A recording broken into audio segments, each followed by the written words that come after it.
नमस्कार साथियों, स्वागत है आप सभी का अंकित इंस्पायर्स इंडिया पर। मैं हूं अंकित अवस्थी और आज सबसे बड़ा सवाल यह कि क्या युद्ध रुकने वाला है? क्या अमेरिका और इजराइल ईरान के साथ लड़ना झगड़ना बंद कर देंगे? क्या ईरान अमेरिकी ठिकानों को निशाना बनाना बंद कर देगा? क्या पश्चिम एशिया के देश अब शांति से जीना शुरू करेंगे?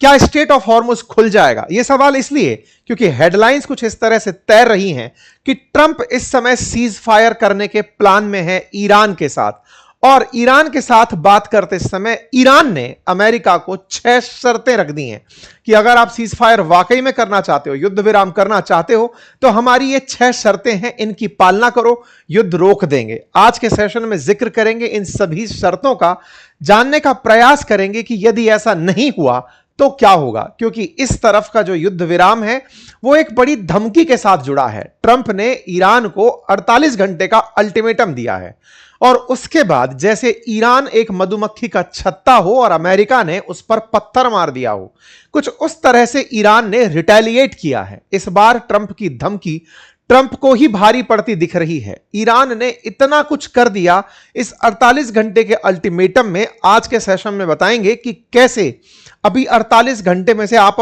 और हम जब सेशन सुन रहे हैं उस समय मुश्किल से धमकी के अंदर अभी 40 घंटे बीते हैं, 8 घंटे लगभग अभी भी बाकी हैं जब कुछ अमेरिका करने की सोच रहा होगा। लेकिन इस बीच में ईरान ने यह बता दिया कि अगर तुमने 48 घंटे बाद कुछ किया तो हम क्या क्या करेंगे। तो आइए आज के सेशन में जिक्र करेंगे कि शांति होगी कि युद्ध होगा, चर्चाओं को आगे बढ़ाएंगे। लेकिन उससे पहले आपको एक अपडेट दे देते हैं, और अपडेट यह है कि कल रविवार के दिन हमने एक वेबिनार आयोजित की थी। वो वेबिनार थी आर्टिफिशियल इंटेलिजेंस का आप अपने जीवन में कैसे उपयोग कर सकते हैं, जॉब्स के अंदर अपनी एक्स्ट्रा इनकम के लिए कैसे यूज कर सकते हैं। बहुत सारे छात्रों ने उसे ज्वाइन किया और बहुत सारे लोग उससे लाभान्वित भी हुए। लेकिन जैसा हमने पहले प्रॉमिस किया था कि कुछ छात्र उसमें छूट गए थे, कुछ लिसनर्स हमारे ऐसे थे जो उसको ज्वाइन नहीं कर पाए थे। हम फिर से आपके लिए उस वेबिनार का ऑप्शन ले आए हैं। इस रविवार को फिर आपके लिए आयोजित की जा रही है वेबिनार, रविवार 29 मार्च सुबह 11 बजे। इसके लिए करना क्या होगा, कमेंट बॉक्स के अंदर एक लिंक पिन करके दिया गया है, आप जाकर वहां पर कुछ पूछे गए सवाल हैं उनके जवाब दे दीजिए, अपना नाम पता जो भी उसके अंदर जानकारी आपकी पूछी गई है वो फिल कर दीजिए।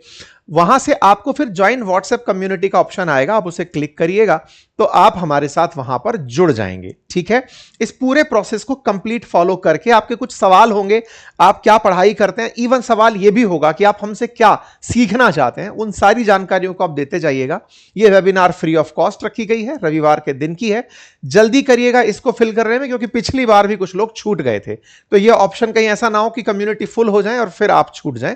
इसीलिए आपसे गुजारिश है कि इसे जल्दी से जाकर ज्वाइन कर लीजिए। बाकी अंकित इंस्पायर इंडिया को जिन्होंने अभी तक सब्सक्राइब नहीं किया है कर लीजिए, क्योंकि यह आंकड़ा बहुत ज्यादा डिफरेंस दिखाता है। हमारे सुनने वाले लगभग 40% लोग ऐसे हैं जिन्होंने अभी तक सब्सक्राइब का बटन नहीं दबाया हुआ है, तो दबा दीजिए। आपके वीडियो के नीचे ऑप्शन है, फ्री ऑफ कॉस्ट ऑप्शन है। आइए आगे बढ़ते हैं साथियों। यूएस ईरान इजराइल के इस युद्ध का आज 24वां दिन है। ऐसे में खबर निकल कर आती है इंटरनेशनल मीडिया में, एक्सियोस न्यूज चैनल के माध्यम से, कि ट्रंप का एडमिनिस्ट्रेशन इस समय ईरान के साथ वार्ता करने के रास्ते तलाश रहा है। आपको याद होगा ट्रंप ने 2 लोगों को शांति दूत बनाकर दुनिया में छोड़ा हुआ है, एक अपने ही दामाद और एक अपने मित्र को, स्टीव विटकॉफ और जेरेड कुशनर को। ये दोनों की दोनों लोग, विटकॉफ और कुशनर, दुनिया भर में जहां भी युद्ध चल रहे हैं वहां पर शांति कराने जाते हैं।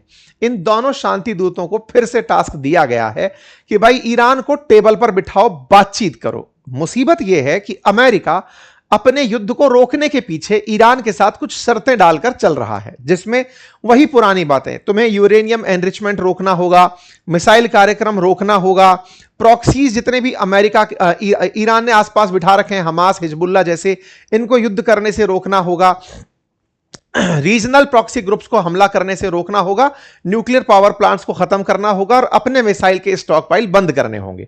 अमेरिका ने वही शर्तें जो हमला करने से पहले रखी थी, उन्हीं शर्तों को फिर से बाहर निकाल दिया है। हालांकि यह ऑफिशियल नहीं है, ऑफिशियल होगा उस दिन जिस दिन ट्रंप अनाउंस करेंगे। लेकिन फिलहाल के लिए यह खबरें तैरना शुरू हो गई हैं मीडिया के माध्यम से कि शर्तें फिर से बाहर आ गई हैं कि देखो या तो तुम मान जाओ, नहीं तो तुम्हारे ऊपर हमला होगा। ठीक बात है साहब।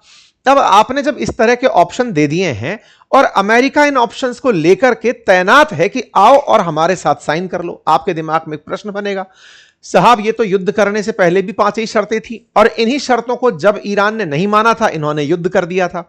लेकिन कहा जा रहा था ना कि उस समय भी शर्तों पर बातें हो ही रही थी, फाइनल हुआ नहीं, उससे पहले गोला चला दिया।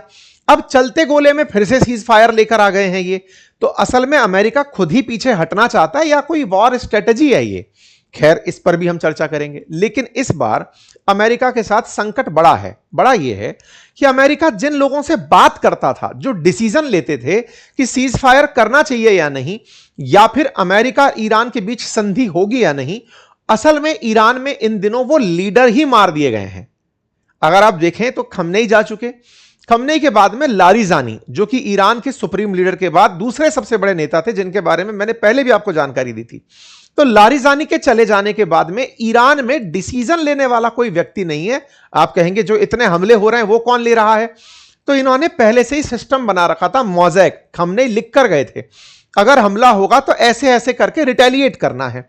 पूरा इनका संविधान के तरीके से युद्ध चल रहा है कि हमको अब ये करना है, हमको अब ये करना है। इनको कोई गाइड नहीं कर रहा है, ऑटोमेशन में चल रहे हैं अब ये लोग कि चलो हमला कर दो, यहां से कर दो। और सबके ग्रुप लीडर्स पहले से तय थे कि ऊपर वाला मरेगा, दूसरा चालू करेगा, तीसरा चालू करेगा, संविधान सा लिखा हुआ है, चले जा रहे हैं। ऐसे में जिस व्यक्ति के पास ये सुप्रीम ताकत थी कि उसकी बात को पूरा देश मान लेगा या फिर ये जो हमला करने वाले ग्रुप्स हैं ये मान लेंगे, वो थे लारिजानी। इन्होंने उनको मार दिया। इस पर आपको याद होगा तो एक अधिकारी थे जो एंटी टेरर ग्रुप के डायरेक्टर थे अमेरिका के, जिन्होंने इस्तीफा दे दिया था अभी अमेरिका में ही, ये कहते हुए कि इजराइल असल में लारिजानी को मारा ताकि शांति वार्ता हो ही ना सके। अगर शांति के लिए व्यक्ति ही नहीं होगा तो अमेरिका शांति की बातचीत ना करेगा। तो ऐसे में इजराइल ने बिना अमेरिका को बताए लारिजानी को मारा था और इस बात को कहते हुए उसने पद से इस्तीफा दे दिया कि अमेरिका को इजराइल युद्ध में खींचकर लेकर गया है। इजराइल के युद्ध में अमेरिका जबरदस्ती घुसा है, अमेरिका को नहीं जाने की जरूरत थी। टकर कार्लसन के इंटरव्यू में मैंने आपको वो वाली बात निकालकर दिखाई थी। ठीक है साहब? तो ऐसे में आपके दिमाग में प्रश्न बनेगा, तो साहब ये लोग भी तो हैं, पेजेश्कियान जैसे राष्ट्रपति भी तो हैं। मैंने आपको बताया था कि ईरान में राष्ट्रपति इलेक्टेड पद पर बैठा सबसे ऊंचा नेता है, लेकिन सही मायने में ईरान के अंदर जो धार्मिक नेता हैं वो सबसे ऊपर होते हैं, दैट इज सुप्रीम लीडर। और सुप्रीम लीडर की काउंसिल, उसमें बैठे हुए जो लोग हैं वो सबसे ऊपर होते हैं। तो आप कहेंगे कि खमनेई के बेटे भी तो हैं अभी, वो भी तो डिसीजन ले सकते हैं। देखिए उनका भी डायरेक्ट इन्वॉल्वमेंट न्यूज में कहीं सुनाई नहीं दे रहा है कि वो फैसला लेने में निर्णय ले रहे हो। अब हो सकता है उन्हें अंडरग्राउंड रखा गया हो सकता है ये ट्रैप हो सीज फायर का फेंक करके उनको लोकेट करने का कि वो कहां है, जो भी बातें हो। लेकिन फिलहाल के लिए इनकी बात अगर ये मान भी लें कि चलो मैं सीज फायर के लिए मान रहा हूं, या इनके विदेश मंत्री मान ले, तो हो सकता है कि इनके ऊपर के लीडर्स ना माने।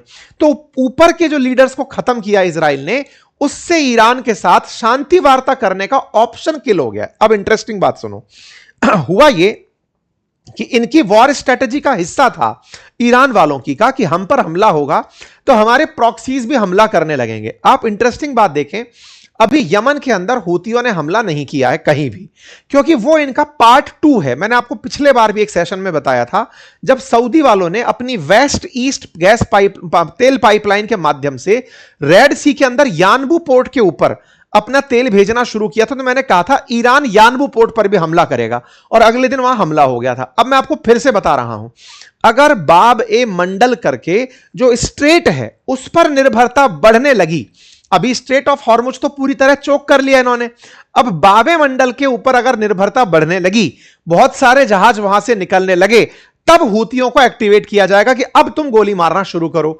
यानी कि इन्होंने कई लेवल पे तैयारी कर रखी है कि आज तुम्हें खर्च नहीं होना है, अभी खर्च हो गए तो तुम्हारा भी नुकसान हो जाएगा, तुम्हें तब खर्च होना है जब तुम्हारी मेहनत रंग लाए।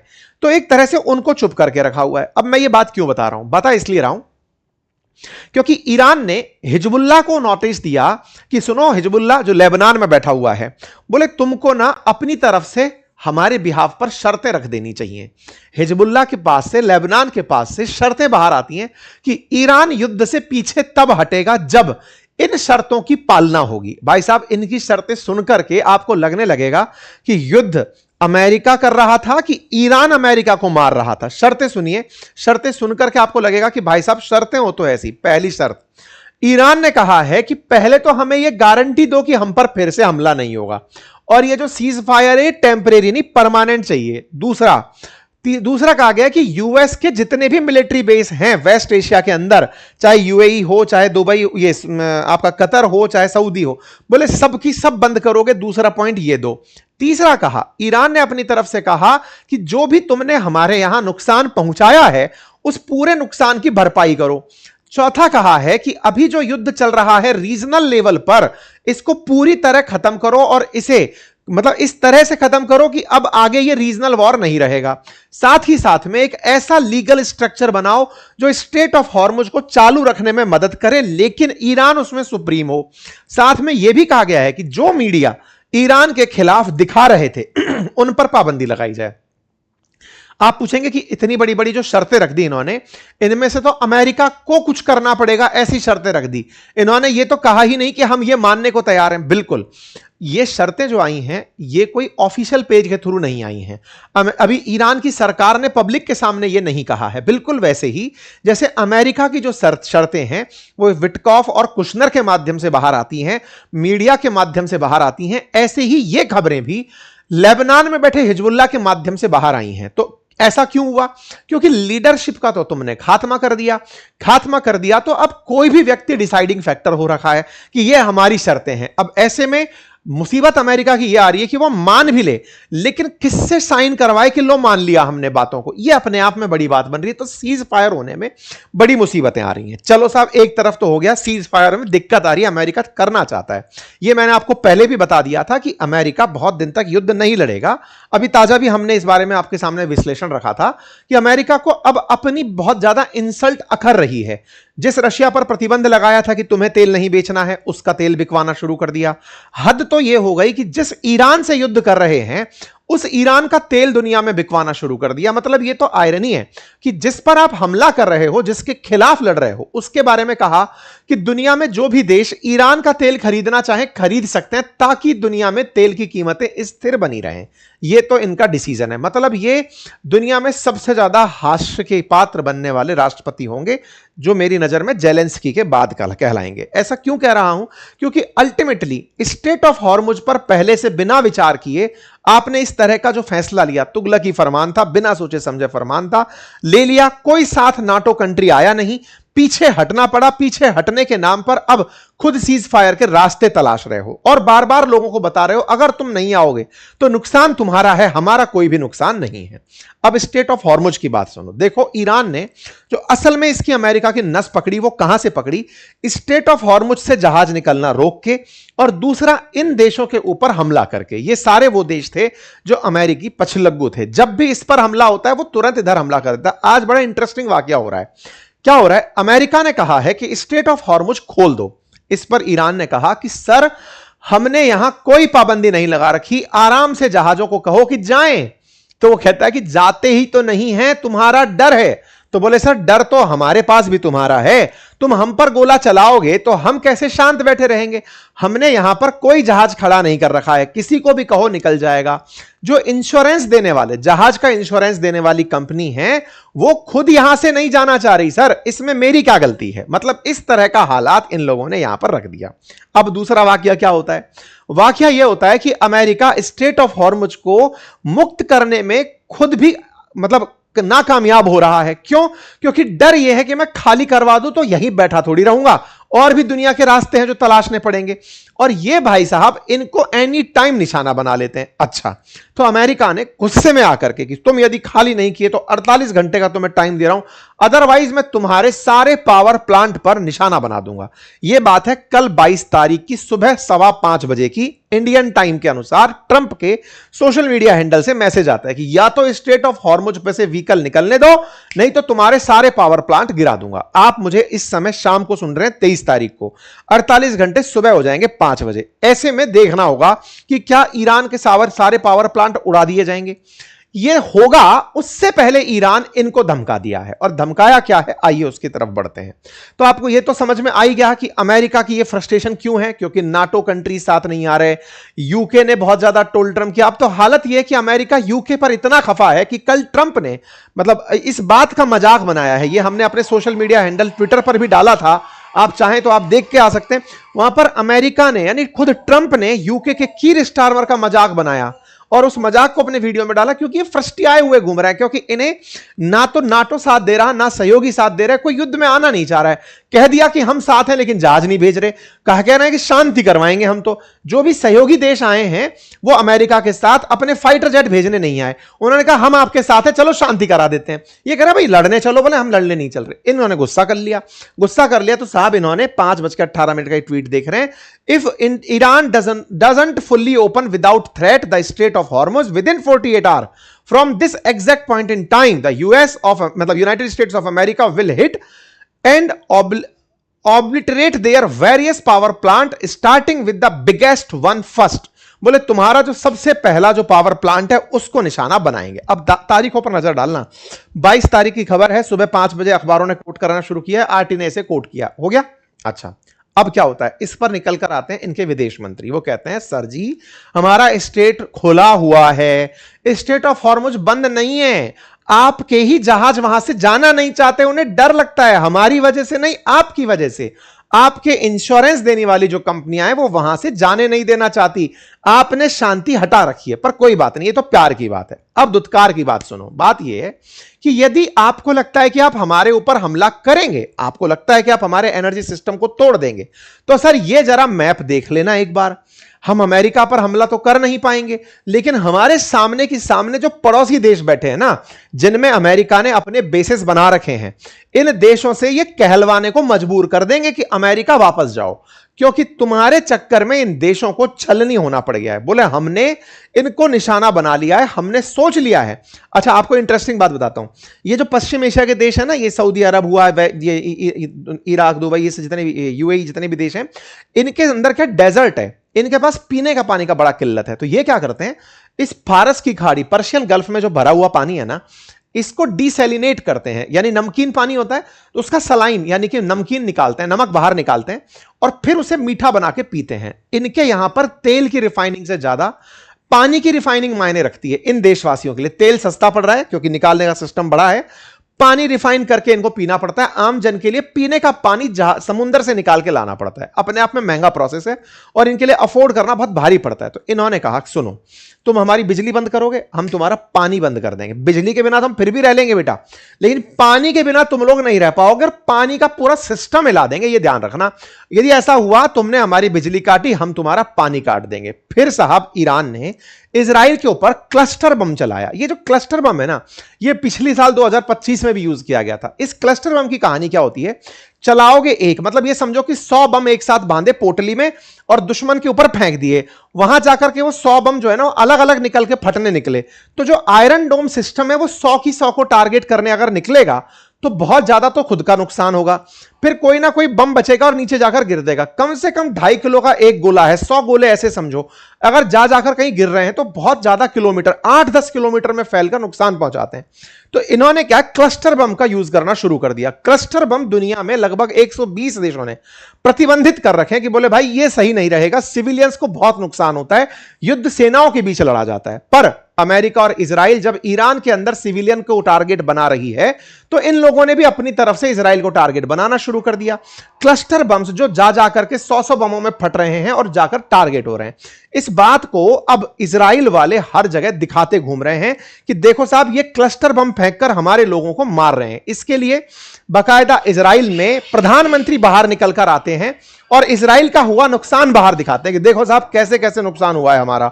यहां पर नेतन्याहू बाहर आते हैं और बाहर आकर के इजराइल में मीडिया को दिखाते हैं कि देखो ये ह्यूमैनिटी को नुकसान पहुंचाने वाले ईरान नामक देश को धरती पर होना ही नहीं चाहिए, क्योंकि ये ईरान 4000 किलोमीटर दूर तो डियागो गार्सिया पर हमला कर दिया, हमारे ऊपर हमला कर दिया, क्लस्टर बम फेंक दिया, अब ये यूरोप को भी निशाना बनाएगा। सारे दुनिया के देश आते क्यों नहीं है साथ में, चलो ईरान को बर्बाद करते हैं। अब दूसरी तरफ ईरान का कहना है कि महाराज आप मारने आए थे हमें, हम तो बचाव में मार रहे हैं, अब तुमने हमारे देश में हमारे लीडर को मार दिया, अब दुनिया को दिखाने ये बाहर आ रहे हो कि हमारे ऊपर गोला आ रहा है, तुम हमारे ऊपर हमला करने आते हो, हम कुछ ना बोले। ये तुम्हारी चाहत जो दुनिया को अपने जख्म दिखाने की और मीडिया को कंट्रोल करने की है, ये सही नहीं है। कुल मिलाकर के इजराइल ने अपना नुकसान दिखाया। ये दो बातें दिखाता है। दिखाता यह है कि ईरान के हमलों से इजराइल को भी नुकसान हुआ है और ईरानियन इसी बात का खुशी मना रहे हैं। इनकी खुशी आप मिसाइल चलते समय देख सकते हैं, जैसे दिवाली के पटाखे चला रहे हो, मिसाइल चलाते हैं और खुद नाचने लगते हैं कि वाह हमने बढ़िया मिसाइल चला दी। ये तो इस समय ईरान के हाल हो रखे हैं। अल जजीरा ने बकायदा एक वीडियो क्लिप जारी की जिसमें बताया कि अभी जो आपने मिसाइल देखी है ना, वो तो समझो कि बर्फ के गोले के ऊपर एक छोटा सा टिप है, टिप ऑफ आइसबर्ग है। अभी इनके पास में इतनी मिसाइलों का असलाह बाकी है जिसका इस्तेमाल होना बाकी है। अमेरिका और इजराइल सतर्क रहे कि हमारी ये मिसाइलें अभी यूज नहीं हुई हैं और ये तुम्हारे लिए ही रखी हैं। सीज फायर तुम्हारी जरूरत हो सकती है, हमारे पास अब खोने के लिए कुछ नहीं है। यही कारण है कि अब तो ये मिसाइलों पर लिख लिख करके मिसाइल चला रहे हैं। जैसे हम लोग मकर संक्रांति पर पतंग उड़ाकर उस पर संदेश लिख देते हैं, कुछ लोग ऐसा करते हैं कि उस पर कुछ लिख दिया, जिसको मिले उसके लिए कुछ संदेश होता है। ऐसे ये मिसाइलों पर संदेश लिखकर चल दे रहे हैं और लिख दे रहे हैं कि ईरानी मिसाइलों पर लिख रहे हैं कि साहब this war is not only illegal but inhumane. ऐसा एक पोस्टर लिख दे रहे हैं। ये पोस्टर के पीछे का कारण क्या है? नाटो का सहयोगी देश है स्पेन। जब अमेरिका ने स्पेन में अपने जहाज खड़ा करने की डिमांड की थी तब उन्होंने मना कर दिया था और उन्होंने साफ कहा था कि यह युद्ध का समय नहीं है, यह गलत समय है। आप मतलब स्पेन के प्रधानमंत्री ने यह वाली बात बोली थी कि आप ये जो हमला कर रहे हो यह गैर कानूनी है और गैर मानवीय है। इस बात को ये मिसाइलों पर पोस्टर चिपकाकर फिर उस मिसाइल को चला दे रहे हैं कि देखो साहब हम तो कह रहे थे। ईरान वाले इस तरह से अब अमेरिका की मौकरी बना रहे हैं F-35 लिख करके कि अब ये वाली मिसाइल जाएगी F-35 मारेगी। मतलब इनको युद्ध का जो माहौल मिलने लगा है उसमें लीडरशिप के अभाव में ये युद्ध का आनंद ले रहे हैं। इनके आनंद लेने से असल में अमेरिका इजराइल अब टेंशन में है। टेंशन हो भी क्यों ना, क्योंकि इनके पास अब खोने के लिए जो था वो तो खो चुके। अब बचा क्या है कि अमेरिका खुद नीचे रुक कर आए। बकायदा इन्होंने in memory to killed Hiroshima, ये सब कुछ ऐसे ऐसे मैसेज जो अमेरिका को जबरदस्त ट्रोल किए जा सकते हैं। वो बोले देख लो तुमने पहले गाजा पर यह किया, तुमने गाजा की लड़ाई के लिए मना करने वाले आदमी को, तुम्हारे सेंटर के सामने जो व्यक्ति जल गया जिसका नाम आरोन बुशमैन था, उसकी याद में मिसाइल। अब हद तो यह हो गई कि IRGC के प्रवक्ता खुद लाइव आते हैं और आकर के अमेरिका को कहते हैं कि ट्रंप यू आर फायर्ड। बोले क्यों? क्योंकि तुमने 48 घंटे का अल्टीमेटम दिया है, अगर तुम कुछ नहीं किया 48 घंटे में तुमको हम नौकरी से निकाल देंगे। ऐसे तो ये सीधा खुलेआम मजा ले रहे हैं। मतलब ये हो गया कि अब ये मजाक करने अमेरिका से सीधे निकल गए। ट्रंप की फ्रस्ट्रेशन नेक्स्ट लेवल बढ़ती जा रही है कि तुम्हें नौकरी से निकाल देंगे। ट्रंप को ट्रोल कर रहे हैं ये लोग। और फिर एक मैसेज डालते हैं, कॉन्सुलेट की तरफ से मैसेज आता है कि ट्रंप की मां सही कहा करती थी कि ये बेवकूफ आदमी है, इसको कुछ नहीं पता है। मतलब yes he is an idiot and zero common sense and no social skill but he is my son, I just hope he never get into politics, he is be a disaster. तो बोले तुम्हारी मां सही कहा करती थी यार, वो सही है। और ईरान वालों ने इस समय सोशल मीडिया पर कि अमेरिका का F-15 हमने निशाना बनाया, ये लीजिए धूम करके वीडियो दिखा दिया। अमेरिका अब खुद फैक्ट चेक करता फिर रहा है कि नहीं नहीं हमारा कोई विमान नहीं मिला है। इस पर इकोनॉमिक्स टाइम्स ने तो गजब ही मजा कर दिया। लिखा यह कि ट्रंप जो दुनिया में कहा करते थे कि भारत और पाकिस्तान के युद्ध हुए थे, 8 प्लेन गिर गए थे, आज खुद के 3 हफ्ता के अंदर 16 गिर गए। कब बैन कहने बाहर निकलोगे? ये इकोनॉमिक्स टाइम्स लिख रहा है। सोशल मीडिया पर इकोनॉमिक टाइम के इस पत्रकार की तारीफ हो रही है कि भाई इसको इनाम दो जिसने कम से कम यह बात लिखने का साहस तो किया कि कम से कम अमेरिका को आईना तो दिखाया कि हां भाई अब कब आओगे कहने के लिए भाई इतने लोगों की मैंने जान बचा ली, ये कर लिया वो कर लिया। कहां हो मिस्टर पीस प्रेसिडेंट? तो मिस्टर पीस प्रेसिडेंट इस समय बिल्कुल घिर चुके हैं। फ्रस्ट्रेशन में अपनी इज्जत बचाने के लिए भले ही वो ईरान पर कोई बड़ा हमला कर दें, लेकिन ईरान अपने निडर को दुनिया को डराने में यूज ले चुका है कि भैया सुनो अब हमें डर नहीं है, तुम क्या करोगे? गोला मारोगे मार दो, तुम हमको मारोगे मार दो। तुम 21 साल तक अफगानिस्तान में कुछ नहीं बिगाड़ पाए, तुम इराक में कुछ नहीं कर पाए, तुम हमारा कुछ करोगे नहीं, चला लो जो चलाना है। तो कुल मिलाकर के अब अमेरिका के लिए हालत जो है वो खराब हो रही है। सोशल मीडिया पर बकायदा वीडियो गेम्स चल रहे हैं भाई कि ईरान ने क्या हाल किया, अमेरिका इजराइल मिलकर के हमला किए ईरान पर, ईरान ने ठक से इनके रास्ते को रोक दिया। मीम्स चल रहे हैं, गजब तरीके से ट्रोलिंग अमेरिका की फिलहाल चल रही है। खैर कोई बात नहीं। तो इस तरह की स्थितियां जो बनी हुई हैं, उसके बाद में इस आदमी को पकड़ा गया। ये कौन है? आप इसको पहचान लीजिए। ये ना आदमी है लिंडसे ग्राहम। ये वही आदमी है जो ट्रंप को कहा था कि रूस का अगर यूक्रेन पर हमला रुकवाना चाहते हो तो भारत पर 500% सैंक्शन लगा दो। ये लिंडसे ग्राहम जिसने इजराइल जाकर, सऊदी जाकर अमेरिका में ट्रंप को भड़काया कि ईरान पर गोला चलाओ, ये अमेरिका में ट्रंप का मित्र है और एक सीनेटर है। भाई साहब इसको अब पकड़ लिया है वहीं के ही सांसदों ने और वहीं के पॉलिटिकल कार्यकर्ताओं ने, और पकड़ पकड़ कर कहा जा रहा है कि एक बात बताओ भाई साहब, ये रिपब्लिकन नेता है नैन्सी मेस, इनका कहना है कि तुम्हारा तो कोई बेटा बेटी है नहीं, तुमने युद्ध शुरू करवा दिया, हमारे बच्चे जो युद्ध में जा रहे हैं उनका साथ क्या होगा? तुम क्यों खुद अपने बच्चों को नहीं बेचते? तुम होते कौन हो युद्ध के लिए सलाह देने वाले? तो इसको अब घसीटा जा रहा है। कुल मिलाकर के अमेरिका की इंटरनल पॉलिटिक्स में भी अब ट्रंप के लिए मुश्किल उनकी ही पार्टी के लोग रिपब्लिकन्स खड़ा कर रहे हैं। और मिड टर्म इलेक्शन के नाम पर ट्रंप जो दुनिया में ये कौतूहल करते घूम रहे थे, उनको इसका बड़ा नुकसान होता प्रतीत हो रहा है। पीस थ्रू स्ट्रेंथ को ईरान ने कहा कि सुनो, ये तो मजाक ही है, तुम अपनी स्ट्रेंथ की बात मत करो। जहां तक बात हो इनके सारे के सारे मित्र राष्ट्रों की, तो ये गल्फ ने पूरी तरह से यूएस को कहा है कि सर, अगर ईरान के पावर प्लांट पर आपने हमला कर दिया, वो हमारा पानी बंद कर देगा, कृपया करके उस पर हमला मत करना। 7.2 ट्रिलियन लीटर पानी हम लोग डिसैलिनेट करके पीते हैं, पूरी तरह मामला खराब हो जाएगा। इधर हिजबुल्लाह इजराइल पर बराबर ईरान की तरफ से हमला किए फिर रहा है। कुल मिलाकर जमा अर्थ यह है कि इस युद्ध में अभी ग्लोबल नुकसान होना बाकी है। अगर अमेरिका इस मामले को सीज फायर तक लेकर नहीं जाता, पूरी तरह से शांति व्यवस्था बहाल नहीं करता, तो दुनिया के लिए एक मुसीबत बड़ा माहौल बन सकता है। बाकी आप लोग इसे कैसे लेते हैं जरूर कमेंट बॉक्स में बताइएगा। आप इस पर क्या राय रखते हैं जरूर अपनी राय कमेंट बॉक्स में रखिएगा। चैनल पर नए हैं तो वो सब्सक्राइब रूपी बटन दबा दीजिएगा। अगर आपने ऑलरेडी दबा रखा है तो वीडियो को लाइक कर लीजिएगा। अपनी राय कमेंट बॉक्स में लिखिएगा, साथियों से साझा करिएगा। ठीक है साहब, फिलहाल के लिए इतना ही। बाकी हमने वेबिनार का लिंक कमेंट बॉक्स में पिन कर दिया है। वेबिनार के लिंक को आप ले लीजिएगा, वहां पर कमेंट में अपनी जानकारी फुल करिए, ताकि इस रविवार को आप इस वेबिनार को ज्वाइन कर पाए। पिछली वेबिनार का वो लिंक, कम्युनिटी लिंक फाइनल हो गया था, फुल हो गया था, हम नए लोगों को नहीं ज्वाइन करा पाए थे, इसलिए जिन्हें ज्वाइन करना है जल्दी कर लीजिएगा। धन्यवाद।